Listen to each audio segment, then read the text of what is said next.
to encourage hair growth naturally. There are 3 natural ways to encourage hair growth. Number 1. Onion and aloe vera. Take some onion juice and mix aloe vera gel in it.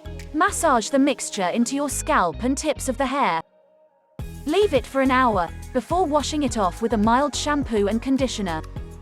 Onion juice is said to promote hair growth, while aloe vera stimulate hair growth and make hydrated and soft. Number 2. Coconut milk and aloe vera gel. Mix aloe vera gel, coconut milk and some coconut oil together in a bowl. Massage the mixture into your scalp and hair. Leave it for half an hour, and then wash it off with a mild shampoo and conditioner. Coconut milk is said to be a great hair conditioner that helps promote healthy hair. It also provides excellent nutrients that help nourish your scalp and hair.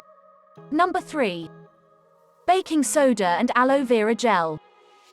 Baking soda is said to be an excellent cleanser that will leave your hair nourished and moistured like never before.